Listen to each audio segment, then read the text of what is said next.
आज যে টপিকটা নিয়ে আলোচনা করব সেটা হচ্ছে অ্যান্টাসিড। তো কি বলেছে দেখো, টক ঝাল ভাজা বা গুরুপাক জাতীয় খাবার বেশি পরিমাণে খেলে অনেক সময় পাকস্থলীর গাত্র থেকে অতিরিক্ত হাইড্রোক্লোরিক অ্যাসিড খরিত হয়। ফলে অতিরিক্ত অ্যাসিডের জন্য বুক জ্বালা, টক ঢেকুর প্রভৃতি উপসর্গ দেখা যায়। তখন এই অতিরিক্ত অ্যাসিড প্রশমিত করার জন্য মিল্ক অব ম্যাগনেশিয়া মানে ম্যাগনেশিয়াম হাইড্রোক্সাইড যেটা MgOH এর হোল2 ওষুধ খাওয়া দরকার হয়। এই ওষুধকে অ্যান্টাসিড বলে।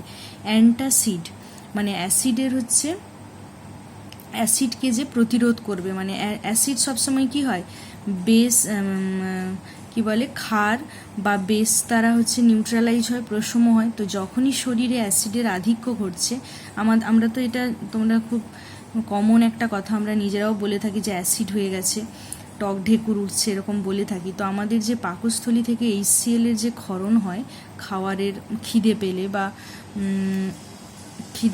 খিদে পেলেই জেনারেলি হয়, তো সেই পাকস্থলীর গাত্র থেকে অতিরিক্ত হাইড্রোক্লোরিক অ্যাসিড কী হয় না, বেশি যদি আমরা ঝাল খাই, ভাজা জাতীয় জিনিস খাই, তখন বেশি পরিমাণে নিঃসৃত হয়। তো তার ফলেই আমাদের একটা অ্যাসিডিটি হয়ে থাকে। তো এবার যেহেতু শরীরে অ্যাসিডের পরিমাণ বেশি হয়ে গেছে, তাকে প্রশমিত বা নিউট্রালাইজ করার জন্য আমাকে কি করতে হবে, বাইরে থেকে হচ্ছে বেস দিতে হবে, একটা ক্ষার জাতীয় কিছু দিতে হবে, তবেই হচ্ছে অ্যাসিড বেস বা ক্ষারের দ্বারা কি হবে, প্রশমিত হয়ে যেমন জানো লবণার জল মানে নিউট্রালাইজ করবে এই অতিরিক্ত অ্যাসিডটাকে। তো সেটাই হচ্ছে অ্যাসিড, মানে যে অতিরিক্ত অ্যাসিডটাকে নিউট্রালাইজ বা প্রশমিত করার জন্য আমরা বাইরে থেকে যেটা খাই, ওষুধ খাই, বলি না অ্যান্টাসিড। তো অ্যাসিডের মানে অ্যান্টি কথার মানে কি, তাকে হচ্ছে অপোজিট, মানে অ্যান্টি হচ্ছে মানে তাকে প্রতিরোধ করছে, তার বিরুদ্ধ। তো বিরুদ্ধ মানে অ্যাসিডের সঙ্গে ক্ষার দিতে হবে, তবেই জিনিসটা অতিরিক্ত অ্যাসিডটা নিউট্রালাইজ বা প্রশমিত হয়ে যাবে। তো সেই কাজটা কে করছে এখানে, অনেক কিছুই হয় এখানে। তোমাদের মিল্ক অফ ম্যাগনেশিয়া প্রথমে যে উদাহরণটা বলেছে, ম্যাগনেশিয়াম হাইড্রোক্সাইড সেটা দিয়েছে। এগুলির প্রধান উপাদান ম্যাগনেশিয়াম হাইড্রোক্সাইড ও অ্যালুমিনিয়াম হাইড্রোক্সাইড। মানে জেনারেলি আমরা যে অ্যান্টাসিড খাই, তো সেই অ্যান্টাসিডের কী হয়, প্রধান উপাদান ম্যাগনেশিয়াম আর অ্যালুমিনিয়ামের যে হাইড্রোক্সাইড, তারাই হচ্ছে প্রধান উপাদান। তো তাহলে অ্যান্টাসিডের প্রধান উপাদান বললে তোমাদের মনে রাখতে হবে ম্যাগনেশিয়াম হাইড্রোক্সাইড আর অ্যালুমিনিয়াম হাইড্রোক্সাইড। এখানে হচ্ছে এর সংকেত লেখা আছে MgOH এর হোল2 আর অ্যালুমিনিয়াম হাইড্রোক্সাইড AlOH এর হোল3। তো এগুলি বলেছে ক্ষারক জাতীয় জিনিস। অতিরিক্ত হাইড্রোক্লোরিক অ্যাসিডকে প্রশমিত করে ধাতুগুলি কী করে, ক্লোরাইড, লবণ ও জল উৎপন্ন করে। ম্যাগনেসিয়াম হাইড্রোক্সাইড হাইড্রোক্লোরিক অ্যাসিডের সঙ্গে যুক্ত হয়ে কী হবে, ম্যাগনেসিয়াম যদি ক্লোরিনের সঙ্গে যুক্ত হয়, দিয়ে লবণ উৎপন্ন করছে ম্যাগনেসিয়াম ক্লোরাইড।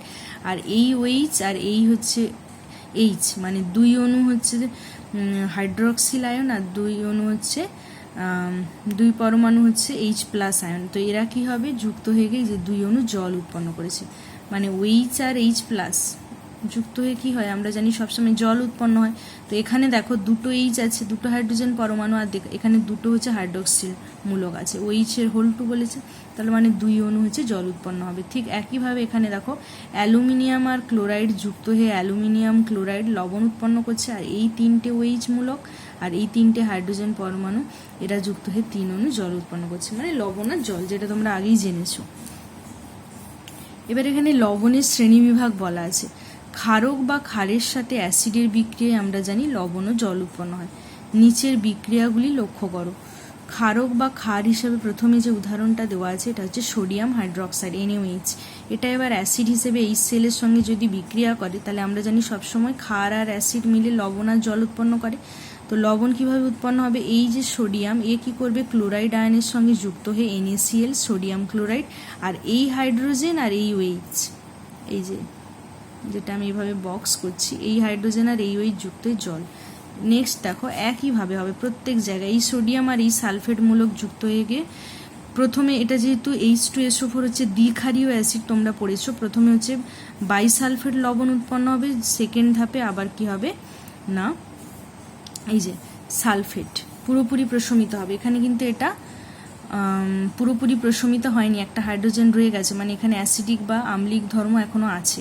তো যদি আমি তাহলে এখানে এক অণু হচ্ছে NaOH নিয়েছিলাম, কিন্তু যেহেতু H2SO4 হচ্ছে দ্বিক্ষারীয়, তাই একে পুরোপুরি প্রশমিত করার জন্য যদি আমি দুই অণু সোডিয়াম হাইড্রোক্সাইড নিই, তাহলে কিন্তু তখন পুরোপুরি প্রশমিত হয়ে গিয়ে সোডিয়াম সালফেট উৎপন্ন করবে। এই বিক্রিয়াগুলো তোমরা অলরেডি পড়ে ফেলেছো। প্রথমে 1 অণু H2SO4 বা সালফিউরিক অ্যাসিড নিয়েছিলাম, তাই জন্যে সোডিয়াম বাইসালফেট উৎপন্ন হয়েছিল। যদি আমি 2 অণু সোডিয়াম হাইড্রোক্সাইড নিই তাহলে দুটো হাইড্রোজেন পরমাণু পুরোপুরি কী হবে, এই ক্ষার মানে সোডিয়াম হাইড্রোক্সাইড দ্বারা প্রশমিত হয়ে সোডিয়াম সালফেট উৎপন্ন করবে। একইভাবে এখানে লেডের উদাহরণ দেওয়া আছে। লেডের সঙ্গে নাইট্রেট মূলক যুক্ত হয়ে লেড নাইট্রেট, এই বিক্রিয়াগুলো পড়েছে তোমরা। নাইট্রিক অ্যাসিডের সঙ্গে আমরা ধাতুর বিক্রিয়াতে এই বিক্রিয়াটা পড়েছিলাম, জল উৎপন্ন করছে। তো এরকম হচ্ছে, এগুলো হবে। নেক্সট বলেছে sodium chloride, sodium hydrogen sulphate, sodium sulphate, lead nitrate, lead hydroxyl nitrate, sodium sulphate, এগুলো প্রত্যেকেই কী হচ্ছে, লবণ। এই যে এখানে উৎপন্ন হলো। এদের মধ্যে সোডিয়াম ক্লোরাইড, সোডিয়াম সালফেট আর হচ্ছে লেড নাইট্রেট, অ্যামোনিয়াম সালফেট লবণ, তিনটি যথাক্রমে HCl, H2SO4, HNO3 অ্যাসিডের অণুর মধ্যস্থিত প্রতিস্থাপনযোগ্য হাইড্রোজেন পরমাণু সোডিয়াম ধাতু দ্বারা সম্পূর্ণভাবে প্রতিস্থাপিত হওয়ার ফলে উৎপন্ন হয়েছে। এগুলোকে শমিত লবণ বলে। শমিত লবণ হচ্ছে মানে যেটা প্রশম লবণ আর কি, না সেখানে অ্যাসিডিক ক্যারেক্টার বা আম্লিক ধর্ম প্রকাশ পাচ্ছে, না ক্ষারীয় ধর্ম।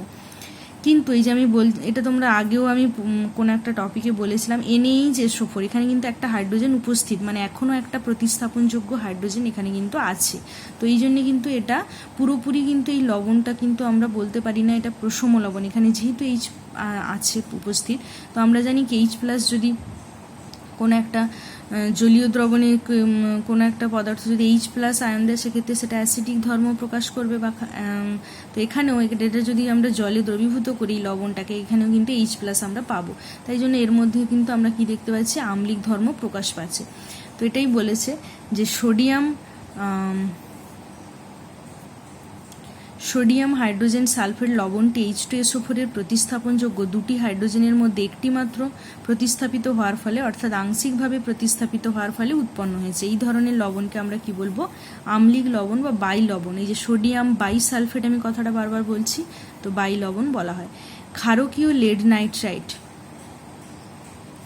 এই যে এক্ষুনি তোমরা দেখেছিলে এখানে ছিল PbOH NO3, যেহেতু এখানে OH মূলক আছে, এই যে, তো আমরা জানি কি যারা জলীয় দ্রবণে দ্রবীভূত OH- আয়ন দেয় তারা ক্ষার।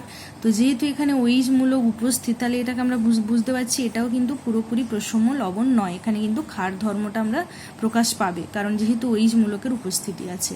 তো ক্ষারকীয় লেড নাইট্রেট লবণটি লেড হাইড্রোক্সাইড ক্ষারক নাইট্রিক অ্যাসিডের দ্বারা আংশিক প্রশমিত হওয়ার ফলে উৎপন্ন হয়েছে। এতে ক্ষারকীয় OH মূলক উপস্থিত থাকে। এই লবণকে আমরা কি বলবো, ক্ষারকীয়, তাই জন্য লবণ বলবো। সুতরাং অ্যাসিডের প্রতিস্থাপনযোগ্য হাইড্রোজেন পরমাণু ধাতু বা ধাতুর তুল্য যৌগমূলকের দ্বারা আংশিকভাবে বা সম্পূর্ণরূপে প্রতিস্থাপিত হওয়ার ফলে উৎপন্ন যৌগকে আমরা কি বলছি, লবণ বলছি। আংশিকও হতে পারে, সম্পূর্ণ হতে পারে। সম্পূর্ণ হলেও আমরা দেখতে পাচ্ছিলাম কি, এই যে এইসব ক্ষেত্রে এরাও লবণ আবার এরাও লবণ, এক্ষেত্রে কিন্তু পুরোপুরি প্রশমিত হয়নি, আংশিক। তাই জন্য সংজ্ঞাতে আমাদেরকে আংশিক বা সম্পূর্ণ এই কথাটা বলতে হবে। বলেছে অ্যাসিডের প্রতিস্থাপনযোগ্য হাইড্রোজেন পরমাণু ধাতু বা ধাতুর তুল্য যৌগমূলক। এক্ষেত্রে এই যে দেখেছো তোমরা, প্রত্যেকটা ক্ষেত্রে ধাতু এখানে এই হাইড্রোজেনগুলোকে প্রতিস্থাপিত করেছে, ঠিক আছে। তো তাহলে অ্যাসিডের প্রতিস্থাপনযোগ্য হাইড্রোজেন পরমাণু ধাতু বা ধাতুর তুল্য যৌগমূলকের দ্বারা আংশিকভাবে বা সম্পূর্ণভাবে যদি প্রতিস্থাপিত হওয়ার ফলে যে যৌগ উৎপন্ন হচ্ছে তাকে আমরা কি বলবো, লবণ বলবো। এখানে হচ্ছে ধাতু দেখতে পেয়েছো তোমরা, সোডিয়াম হাইড্রোক্সাইডের সঙ্গে যখন HCl এর বিক্রিয়া হয়েছে, এই হাইড্রোজেন কার দ্বারা প্রতিস্থাপিত হয়েছে, সোডিয়াম, একে সরিয়ে দিয়ে সোডিয়াম এই জায়গায় নিয়েছে, তাহলে এখানে ধাতুর দ্বারা হয়েছে। ধাতুও হতে পারে, আবার ধাতুর হচ্ছে তুল্য কোনো যৌগ মূলকও যদি হয়, সেক্ষেত্রেও কি হবে, লবণ উৎপন্ন হবে। এবার এই 3 ধরনের যে আমরা লবণ দেখতে পেয়েছি, এখানে কাকে বলে তোমাদের দেওয়া আছে, এগুলো কিন্তু মনে রাখতে হবে যেহেতু সিলেবাসে আছে। তো গঠন ও ধর্ম অনুযায়ী লবণকে তাহলে আমরা প্রধানত 3টি ভাগে ভাগ করব। একটা হচ্ছে শমিত লবণ বা নর্মাল সল্ট বা প্রশম লবণ যেটা, আরেকটা ক্ষারকীয়, আরেকটা হচ্ছে আম্লিক বা অ্যাসিডিক। তো শমিত লবণ বা নর্মাল সল্ট আমরা কাকে বলছি না, অ্যাসিডের প্রতিস্থাপনযোগ্য হাইড্রোজেন পরমাণু ধাতু বা ধাতুর তুল্য যৌগমূলকের দ্বারা, অ্যাসিডের প্রতিস্থাপনযোগ্য হাইড্রোজেন পরমাণু ধাতু বা ধাতুর তুল্য যৌগমূলকের দ্বারা সম্পূর্ণরূপে প্রতিস্থাপিত হওয়ার ফলে উৎপন্ন যৌগকে আমরা শমিত লবণ বলবো। এক্ষেত্রে হচ্ছে পুরোপুরি প্রশমিত কথাটা হবে, কারণ এখানে তো যেহেতু এটা নর্মাল বা শমিত লবণ, এখানে আম্লিক বা ক্ষারীয় কোনো ধর্মই কিন্তু অবশিষ্ট নেই। তার মানে এখানে হচ্ছে যে হাইড্রোজেন প্রতিস্থাপনযোগ্য হাইড্রোজেন পরমাণুটা ছিল সেটা নিশ্চয়ই পুরোপুরি প্রতিস্থাপিত হয়ে গেছে, তাই জন্যই এখানে শমিত লবণ উৎপন্ন হয়েছে।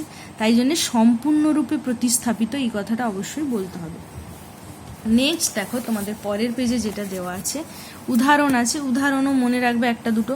অনেক সময় পরীক্ষায় তোমাদের আসে যে শমিত লবণ বা ধরো আম্লিক লবণ বা ক্ষারকীয় লবণ কাকে বলে বললো, তখন সেক্ষেত্রে লিখে তোমাদেরকে উদাহরণটা লিখতে হবে।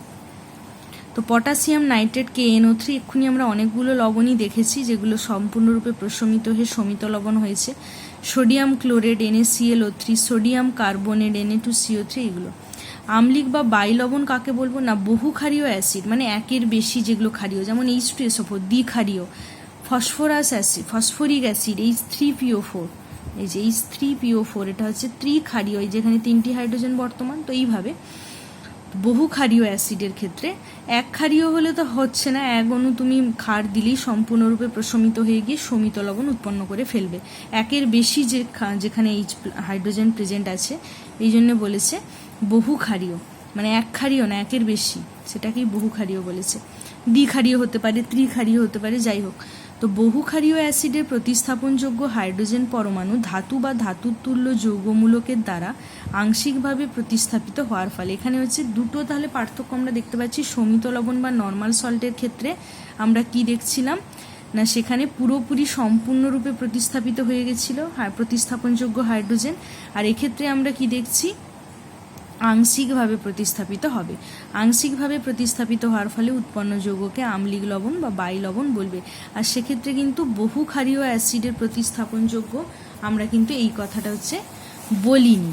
এই যে দেখো অ্যাসিডের প্রতিস্থাপনযোগ্য হাইড্রোজেন পরমাণু, এইভাবেই বলেছি, কারণ বহু ক্ষারীয় হলেই তখন কিন্তু প্রথম স্টেপে হতে পারে যদি একেবারে তুমি 2 বা 3 অণু বা অণু লাগবে ক্ষার তত দিয়ে ফেলি, তাহলেও কিন্তু ডাইরেক্ট নর্মাল বা শমিত লবণ উৎপন্ন হয়ে যাবে, যেটা তোমরা এখানে উদাহরণে দেখেছিলে। এই যে সোডিয়াম সালফিউরিক অ্যাসিডের ক্ষেত্রে যখন আমি 1 অণু সোডিয়াম হাইড্রোক্সাইড দিয়েছিলাম তখন সোডিয়াম বাইসালফেট হয়েছিল, কিন্তু যদি আমি 2 অণু সোডিয়াম হাইড্রোক্সাইড দিয়ে দিই তাহলে কিন্তু ডাইরেক্ট সোডিয়াম সালফেট, এটা কিন্তু শমিত লবণ। তো যাই হোক, কিন্তু এখানে আমরা তাই জন্যে বহু ক্ষারীয় এই কথাটা কিন্তু উল্লেখ করিনি।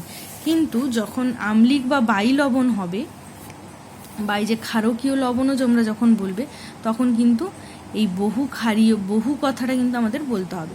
তো বহু ক্ষারীয় অ্যাসিডের প্রতিস্থাপনযোগ্য হাইড্রোজেন পরমাণু ধাতু বা ধাতুর তুল্য যৌগমূলকের দ্বারা আংশিকভাবে প্রতিস্থাপিত হওয়ার ফলে উৎপন্ন যৌগকে আমরা আম্লিক লবণ বা বাই লবণ বলবো।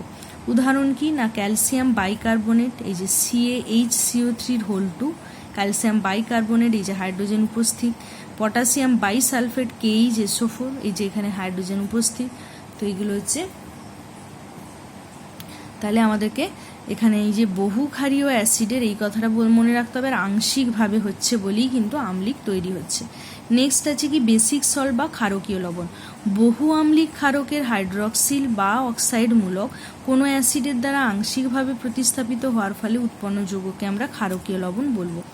ক্ষারকীয় লেড ক্লোরাইড PbOHCl, ক্ষারকীয় copper sulphate CuSO4 CuOH(2), bismuth oxychloride BiOCl প্রভৃতি। তো এইগুলো হচ্ছে কি হচ্ছে তাহলে ক্ষারকীয় লবণ। দেখো আরেকটা কথা বলে দিই, দেখো আম্লিক বা অ্যাসিড সল্ট যখন তোমরা সংজ্ঞায় লিখবে তখন দেখো কথাটা বলা আছে বহু ক্ষারীয় অ্যাসিড, মানে অ্যাসিড হচ্ছে এখানে ক্ষার দ্বারা হচ্ছে প্রতিস্থাপিত হবে, তাই জন্য অ্যাসিডের কি হবে ক্ষারকীয়তা, এইভাবে আমরা বিচার করি। মানে যেমন H2SO4 যেহেতু এটা অ্যাসিড, এটা কি হবে ক্ষার দ্বারাই তো প্রশমিত হবে, তাই জন্য এটাকে আমরা বলি দ্বিক্ষারীয়, মানে 2 অণু ক্ষার আনলে তবেই অ্যাসিডটা পুরোপুরি হচ্ছে প্রশমিত হবে, তাই জন্য এটা দ্বিক্ষারীয় অ্যাসিড। কিন্তু যদি আমি বেস বলি, মানে বেসিক যদি কিছু একটা আমি বলি, এখানে যেমন ওখানে উদাহরণ দিয়েছে দেখো যে PbOH হচ্ছে Cl, তো এক্ষেত্রে কি হবে, এক্ষেত্রে কি হচ্ছে এটা হচ্ছে ক্ষার, তো ক্ষার কি হবে সবসময় অ্যাসিড দ্বারা প্রতিস্থাপিত হয়, তাই জন্য ক্ষারের আমরা সবসময় বলবো। এটা যেমন বলেছিলাম এক ক্ষারীয় দ্বিক্ষারীয়, ওটা হচ্ছে মানে এক অ্যাসিড দ্বি অ্যাসিড এভাবে মুখে বলা হয় না, মানে বহু আম্লিক আর কি, এই যে কথাটা মানে কত বেশি মানে অণু কত একের কত বেশি সংখ্যক অণু হচ্ছে অ্যাসিড আনলে তবে এই ক্ষারকটাকে আমরা কি করব, পুরোপুরি প্রশমিত করতে পারবো। তো এই হিসেবে অ্যাসিডের বহু ক্ষারীয় আর ক্ষারকের বহু আম্লিক, এইভাবে কথাটা কিন্তু তোমাদেরকে বলতে হবে। বহুটা তো কমন, কিন্তু অ্যাসিড যখন অ্যাসিডের প্রতিস্থাপনযোগ্য হাইড্রোজেন যখন বলছি তার মানে বহু ক্ষারীয় হবে, কারণ অ্যাসিডকে ক্ষারই প্রশমিত করতে পারবে। আর যখন আমরা ক্ষারকের হাইড্রক্সিল বা অক্সাইড মূলক বলবো, যেহেতু এটা ক্ষার, এটা অ্যাসিড দ্বারা প্রশমিত হবে, তাই জন্য বহু আম্লিক এই কথাটা বলবো। কারণ তোমরা এটা মনে হতে পারে যে এখানে বহু ক্ষারীয় বলেছে, এখানে বহু আম্লিক বলেছে, তার কারণ এটাই, অ্যাসিড বলে যেটা যেহেতু ক্ষার দ্বারা প্রশমিত হবে, অ্যাসিডের ক্ষেত্রে আমরা বহু ক্ষারীয় বলবো, আর যেহেতু ক্ষার হচ্ছে অ্যাসিড দ্বারা প্রশমিত হয়, তাই ক্ষারকের বহু আম্লিক এই কথাটা কিন্তু বলবো। তো আর তোমরা এখানে উদাহরণ মনে রাখবে প্রত্যেকটার ক্ষেত্রেই, নর্মাল বা শমিত লবণ যেটা, বা আম্লিক বায়ু লবণ বা ক্ষারকীয় লবণ, এই উদাহরণগুলো কিন্তু তোমাদেরকে হচ্ছে মনে রাখতে হবে। এই গেল তোমাদের হচ্ছে অ্যাসিড বেস। তোমরা এতক্ষণ যা মানে যে টপিকটা তোমাদের আমি তিনটে অ্যাসিড ছিল, অ্যাসিড কাকে বলে, ক্ষার কাকে বলে, নির্দেশক কাকে বলে, এই যে পার্টটা পড়লাম আমরা, শেষ করলাম। এরপর আবার একটা নতুন পার্ট শুরু হবে, তাই জন্য আমি বলে দিচ্ছি যে অ্যাসিড পড়েছি, ক্ষার কাকে বলে পড়েছি, নির্দেশক কাকে বলে পড়েছি, পিএইচ স্কেল পড়েছি, অ্যাসিড আর ক্ষারের হচ্ছে ধর্ম প্রকাশ পাওয়ার জন্য জলীয় মাধ্যম কতটা গুরুত্বপূর্ণ সেটা পড়েছি। মেন তোমাদের এখানে যে তিনটে অ্যাসিড ছিল, হাইড্রোক্লোরিক অ্যাসিড, সালফিউরিক অ্যাসিড আর নাইট্রিক অ্যাসিড, তাদের ধর্ম পড়েছি, তাদেরকে হচ্ছে কিভাবে শনাক্ত করব আমরা সেটাও পড়েছি। প্রশমন বিক্রিয়া বলতে আমরা কি বুঝি সেটা পড়লাম।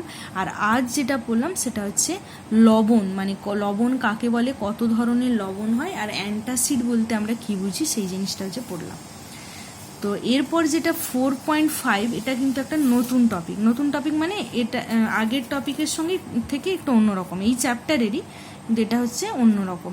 তো এখানে যেটা তোমাদের দেওয়া আছে, মিশ্রণের হচ্ছে উপাদানের পৃথককরণ।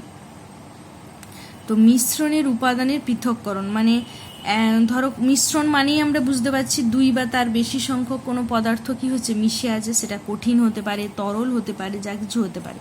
তো সেরকম যখন কোনো মিশ্রণ হবে, তাকে এবার মিশ্রণ থেকে আমরা দুটো আলাদা আলাদা বা দুইয়ের বেশি এই উপাদানগুলোকে আমরা পৃথক করব কি করে, সেই পৃথক হচ্ছে কি হচ্ছে, পৃথকের আবার কিছু হচ্ছে পদ্ধতি হয়। তো সেই জিনিসটার উপরেই ডিপেন্ড করে হচ্ছে এই টপিকটা। এখানে দেখো প্রথমে তোমাদের যে আছে, কোনো তরলে মিশ্রিত কঠিন পদার্থের দ্রবণ থেকে কিভাবে ওই তরল আর কঠিন পদার্থ আমরা পৃথক করব, এটা প্রথম আছে। নেক্সট তোমাদের আছে পরস্পর মিশে এমন দুই বা তার বেশি তরলের সমসত্ব মিশ্রণ থেকে বিভিন্ন তরল পদার্থকে আমরা হচ্ছে কিভাবে হচ্ছে পৃথক করব। 3 নম্বরে আছে পরস্পর মিশে না, এরকম 3টে পার্টে আমাদেরকে পড়তে হবে। তো আজকে আমি শুধুমাত্র তোমাদের এই কোনো তরলে মিশ্রিত কঠিন পদার্থের যে দ্রবণ, এইটুকুই আমি আজকে বলবো। তো দেখে নাও কি আছে। বলেছে যে এখানে কিছু কথা বলা আছে, একবার রিডিং পড়ে দিই। চারপাশের প্রকৃতিতে আমরা যেসব পদার্থ দেখতে পাই তাদের বেশিরভাগই একাধিক পদার্থের মিশ্রণে তৈরি। সমুদ্র জলে প্রধানত সোডিয়াম ক্লোরাইড মিশ্রিত থাকে, বিভিন্ন খনিজ পদার্থে বালির সূক্ষ্মকণা, বিভিন্ন ধাতব যৌগ, কাঁকড় প্রভৃতি মিশ্রিত থাকে। বিভিন্ন ধাতুর যে আকরিক হয়, সেই আকরিকের সাথে নানা রকম কঠিন পদার্থ ও বিভিন্ন ধাতব যৌগ মিশ্রিত থাকে। এই মিশ্রণগুলির উপাদানসমূহ পৃথক করে কোনো নির্দিষ্ট উপাদানের প্রকৃতি ও ব্যবহার সম্বন্ধে জ্ঞান লাভ করা সম্ভব হয়। মানে একটার সঙ্গে যখন ধরো কথাই বলছি, এমনি এই যে কাদা হয়, কাদা তোমরা দেখেছো সবসময় বিভিন্ন রকমের হয়, এক একটা কাদা হয়তো শুধুমাত্র দেখবে যে চটচট করছে, আবার কোনো কোনো কাদার সাথে দেখবে বালি, কাঁকড় এগুলো মিশে আছে। তো একের বেশি যখনই কোনো পদার্থ এরকম মিশ্রণ অবস্থায় আছে, তখন আমরা মিশ্রণ থেকে প্রত্যেকটা পদার্থকে যদি আলাদা আলাদা করি, তবেই তাদের বৈশিষ্ট্য, তাদের ধর্ম প্রত্যেকটা আলাদা আলাদা যদি না করতে পারি, সেক্ষেত্রে আমরা কিন্তু বুঝতে পারবো না যে কোনটা কী ধর্ম প্রকাশ করছে বা কিছু, এইগুলোই বলা আছে এখানে। আবার মিশ্রণের উপাদানগুলি থেকে প্রায় বিশুদ্ধ পদার্থ পাওয়ার জন্য পৃথককরণ প্রয়োজন। যেমন তোমাদের এই আকরিক কাকে বলে তোমরা ক্লাস 10-এ গিয়ে পড়বে। তো সেখানে আমরা আকরিক বিভিন্ন ধাতুরই হচ্ছে কি হয়, ধাতু কি হয় বিভিন্ন হচ্ছে মানে কেলাস ফর্মে বিভিন্ন প্রকৃতিতে অবস্থান করে। তো সেখান থেকে কেলাস মানেই সেখানে জানো তোমরা জলের অণু যুক্ত থাকে। তো শুধুমাত্র পিওর ওই ধাতুটাকে বা বিভিন্ন অক্সাইড রূপেও অবস্থান করে। তো সেই পিওর ধাতুটাকে নিষ্কাশন করার জন্য আমাদের কি হয়, এই আকরিক থেকে বিভিন্ন পদ্ধতি অবলম্বন করে আমরা ওই আকরিক থেকে শুধুমাত্র ধাতুটাকে পৃথক করি। তো এই জন্য বলেছে যে নানা ধরনের মিশ্রিত পদার্থ প্রকৃতিতে পাওয়া যায়। জলের সাথে কোনো অদ্রবণীয় কঠিন পদার্থ যেমন বালির সূক্ষ্মকণা মিশে থাকলে ওই মিশ্রণ থেকে জল ও বালি পরিস্রাবনের সাহায্যে পৃথক করা হয়। মানে আমরা ছেঁকে নিলে কি হয়, বালিটা আমাদের যে ফিল্টার পেপার হয় বা ধরো ছাঁকনি যেটা, সেখানে পড়ে গিয়ে জলটা কি হবে, নিচে বেরিয়ে আসবে। তো জল আর বালিকে আমরা ইজিলি পৃথক করতে পারবো। তো এখানে দেখো বলেছে কোনো তরলে মিশ্রিত কঠিন পদার্থের দ্রবণ থেকে কিভাবে এই তরল ও কঠিন পদার্থ পৃথক করা যাবে। তাহলে এখানে আমরা বুঝতেই পারছি একটা তরল আর একটা কঠিন, এই রকম দুটো পদার্থ থেকে আজকে আমরা পৃথককরণটা করব। একটা কঠিন একটা তরল। বলেছে ধরা যাক জলের মধ্যে সোডিয়াম ক্লোরাইড দ্রবীভূত আছে। এই মিশ্রণ থেকে তাহলে জল আর সোডিয়াম ক্লোরাইডকে আমরা কিভাবে পৃথক করব। সোডিয়াম ক্লোরাইডের দ্রবণ, সোডিয়াম ক্লোরাইড তো জলে ইজিলি দ্রবীভূত হয়ে যায়, তো আছে। তাহলে জল আর সোডিয়াম ক্লোরাইডকে আমরা কিভাবে পৃথক করব। আচ্ছা, দ্রবণটিকে একটি পাতন ফ্লাক্সের মধ্যে হচ্ছে ঢেলে ফেলো। এখানে তোমাদের নেক্সট পেজে বোধহয় ছবিটা দেওয়া আছে। এই যে এটা একটা হচ্ছে পাতন ফ্লাক্স, এরকম একটা গোল মতো দেখো, কাঁচেরই হয় এগুলো জেনারেলি, এরকম একটা বোতল। এখানে হচ্ছে কি হচ্ছে, আচ্ছা আমি প্রথমে রিডিং পড়ে দিই, তারপরে তোমরা ছবিটা হচ্ছে দেখবে। দ্রবণটিকে একটা পাতন ফ্লাক্সের মধ্যে ঢেলে ফেলো, মানে নেক্সট পেজে ওই যে গোল মতো যে কাঁচের ফ্লাক্সটা আছে তার মধ্যে পুরো দ্রবণটা, মানে সোডিয়াম ক্লোরাইডের যে দ্রবণ তাকে আমরা ঢেলে ফেলেছি। ফ্লাক্সের মুখে রাবার কর্কের ভেতর দিয়ে একটি থার্মোমিটার যুক্ত করো। ওই ফ্লাক্সের মুখে, ছবিটা এই পেজে থাকলে তোমাদের আরও দেখতে সুবিধে হতো। তো ফ্লাক্সের মুখে রাবার কর্কের ভেতর দিয়ে একটা থার্মোমিটার বলেছে যুক্ত করতে। তাহলে দেখো এই যে থার্মোমিটার দেখেছো, এখানে একটা যুক্ত করা আছে এই ফ্লাক্সের ভেতরে। এই ফ্লাক্সের মুখটা একটা রাবার কর্ক দিয়ে, মানে রাবারের ছিপি দিয়ে বন্ধ করা থাকে, তো তার মধ্য দিয়ে আমরা থার্মোমিটারটা যুক্ত করলাম। একটি স্ট্যান্ডের সাথে যুক্ত ক্ল্যাম্পের ওপর তার জালি রেখে তার ওপর ফ্লাক্সটিকে স্ট্যান্ড ও ক্ল্যাম্পের সাহায্যে আটকাও। তো ওই যে আমরা ফ্লাক্সটা, গোলতল ফ্লাক্সটা নিয়েছি, তোমরা পেজ উল্টে উল্টে নিজেরাও দেখে নিতে পারো ছবি, সেটা আমি পরের পেজে আগে রিডিংটা এখানে পড়ে দিই, দেখিয়ে দেবো। তো ওই ফ্লাক্সটাকে আমরা এরকম একটা ত্রিপদ স্ট্যান্ড হয়, ঠিক আছে, তো স্ট্যান্ডের উপরে তার জালি হয়, নিচে বার্নার থাকে, কোনো কিছু গরম করতে গেলে পরীক্ষাগারে আমরা এইভাবে করি। তোমরা তার জালি কাকে বলে, ত্রিপদ স্ট্যান্ড কি, এগুলো ওই ক্লাস 8-এ পরীক্ষাগারে যে রাসায়নিক প্রস্তুতি না কি এরকম একটা চ্যাপ্টার ছিল, তার আগে এইসব যন্ত্রপাতি সম্বন্ধে তোমাদের একটা সাধারণ ধারণা দেওয়া হয়েছিল, তো সেখানে দেখতে পাবে। তো এরকম একটা স্ট্যান্ডের উপরে তার জালি দিয়ে কিছুটাই বার্নারের মতো, মানে গ্যাসে যেমন আমরা কিছু গরম করতে গেলে করি না, তো এরকম একটা বার্নার থাকে, গ্যাসের সঙ্গে যুক্ত করা থাকে। বার্নারে যেমন গ্যাস জ্বালায় ওরকম হচ্ছে কিছু একটা দিয়ে তুমি যদি আগুনটা সামনে নিয়ে যাও, বার্নারের ফ্লেমটা জ্বলবে। সেটা এবার বসাবে কি দিয়ে, কিছু একটা ওপরে তো ফ্লাক্সটাকে বসাতে হবে, তো এরকম একটা স্ট্যান্ডের ওপরে তার জালি রেখে আমরা ফ্লাক্সটাকে বসাই। এবার এই ফ্লাক্স